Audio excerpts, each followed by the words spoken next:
Well, hello everyone, it is CacklingPanda, and I'm bringing you an RFV2, otherwise known as Race for Victory 2, that's the full name of the map, on Project Ares. Website link is in the description, and all the server IPs are also in the description of the video down below. This is a post-commentary of my gameplay on RFV2, kind of analyzing what I did right, what I did wrong, giving some hints and yeah. Wow. Okay, well, this is my first time recording it, so bear with me. I've never done this before. I was thinking about doing a live commentary, but then it was the middle of the night, and I thought maybe I should do a post commentary. So I'm going to be giving hints and tricks, what I was thinking here. I always go up and make armor first, because if you don't have armor, you're obviously going to die. I use the 3 to make a bucket. Usually, I jump over, and as I'm jumping down, I look down and I grab water there. I would have liked to have gone on the right side there because you see the bridge is already made, but I didn't see that, so oh well. So I'm just kind of biding my time right now, trying to stop anybody who's going to rush over and kind of waiting for a bridge or an opening to somehow get to their side. I'm more an offensive player, so you're going to see an offensive playstyle, at least in this first video. The next 2 videos, parts 2 and 3, are going to be me playing defense. Because, well, you'll see. So, as you can see, I kind of do like a burst fire type technique where I don't pull it back too far and I try to hit people. Because usually, if you get 1 hit, and then you can get like 2-3 hits off on them if that using this style, which is better than 1 fully charged hit and never hitting them again. Because if you hit them with a fully charged shot, they kind of just go behind cover, or you lose them, you can't hit them again. So I find a burst shot is there, and you can see me derping because I'm like, ugh, boring. So see, I move over to the right side here because the bridge is here, and I'm looking for an opening, seeing if there's a spot, but I see those guys are over there. I see that guy up there, I saw him, and so he shoots me, and I decide to pay him back the favor and shoot him off. He does that a couple more times, as you'll see. I keep an eye on him though, because that is a dangerous position. We don't want anybody bridging over like he's trying to do right now. I'm trying to take out the players that could be harassing anybody who attempts to go over. I'm heading back over here because I see this bridge is being made. Yep. And I'm trying to take a more aggressive position there. I see somebody... When you're playing offense here, especially on RFVs, you really want to...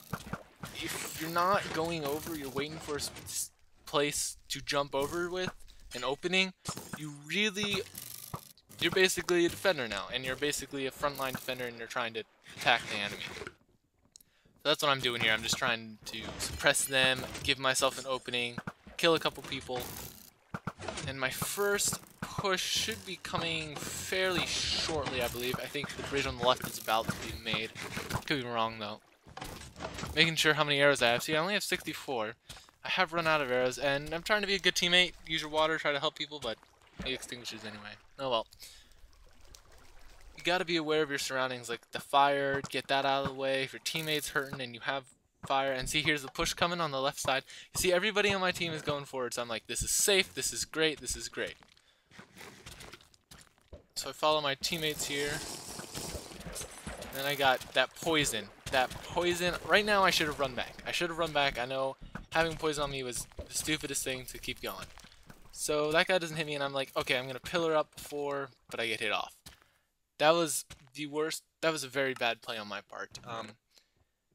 If you get poisoned or something like that, run back. You're not going to do any help. You're just going to die, pretty much. I know...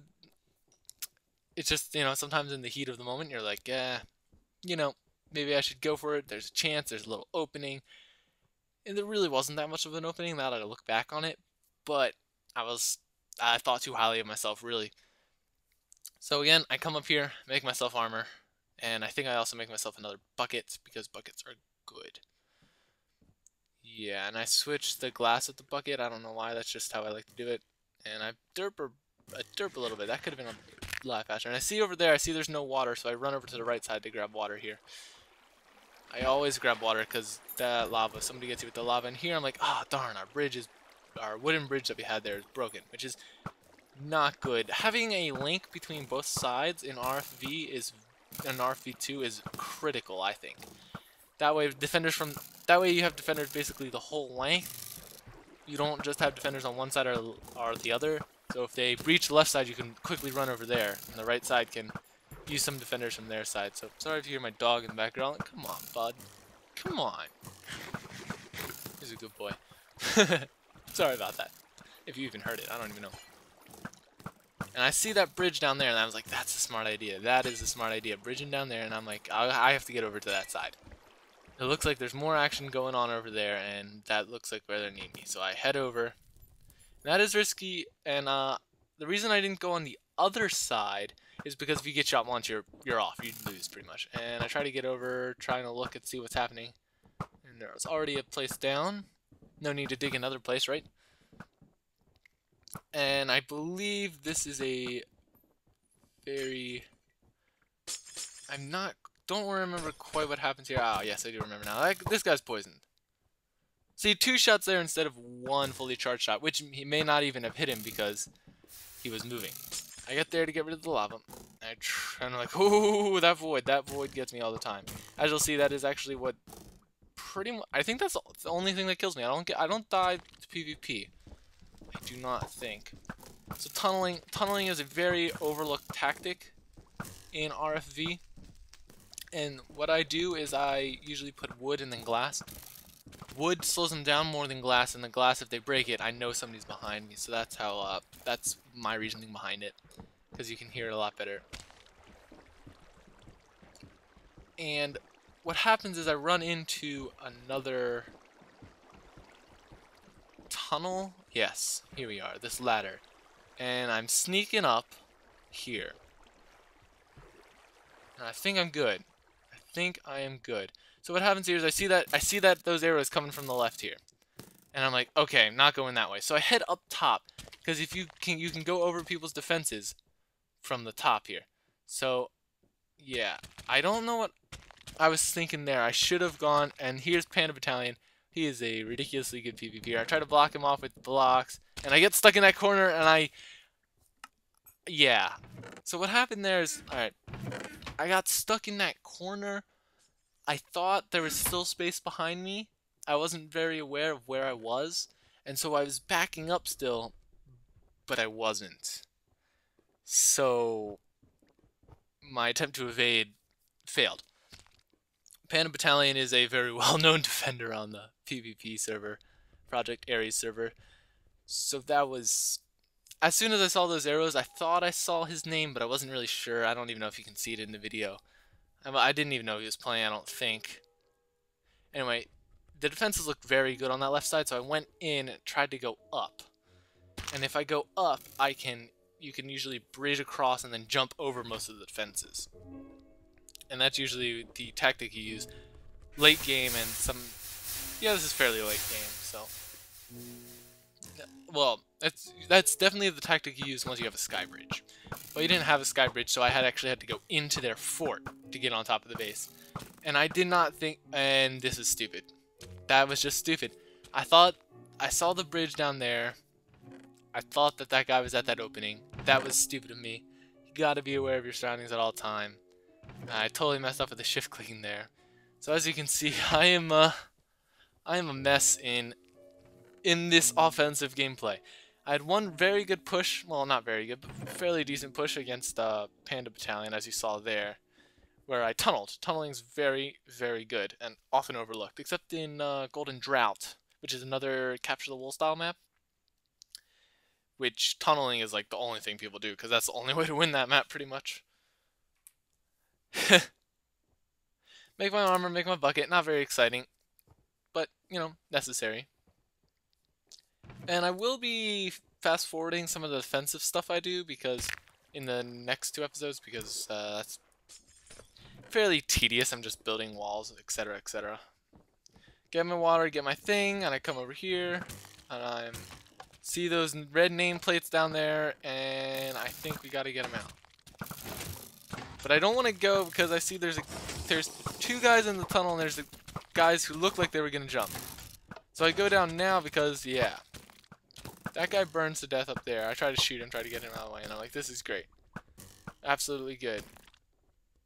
And what happens here? I do not remember. So I'm going back the way I went before, because I know it's safe, pretty much. And I'm digging around here, so that way that my wood glass isn't messed up, so I know that only I've been down here. It's like a signature, wood glass, so that way if anybody's been down here, I know. But nobody's been down here. And what happens here?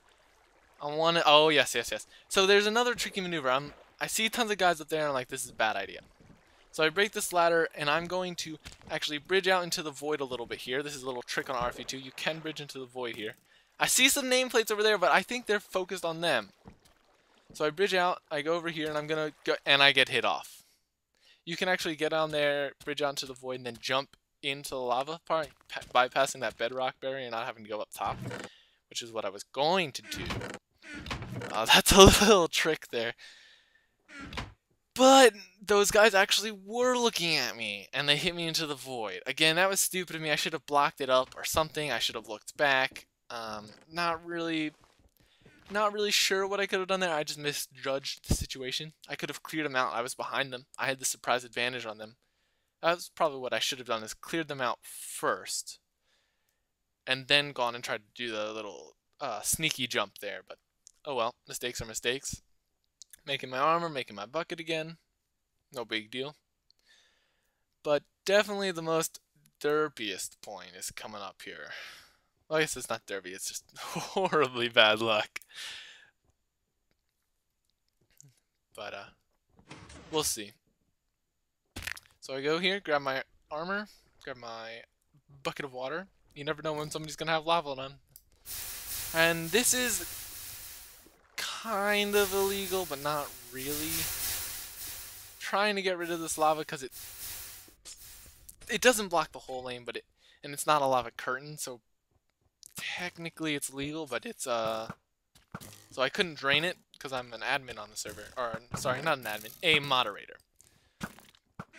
There's only 2 admins, Answiz and Monsieur Apple on the server. They're both, Monsieur Apple's the owner and Answiz is another developer. So here I see that guy and I'm like, yeah, you're going down. You, sir, are going down. You can't let people underneath you. That's very dangerous. Like, is that a good way to go? Maybe, maybe. Not too sure, not too sure. And I'm like, yes, this is the way to go. And here's the derpiest moment of the game. Voomp!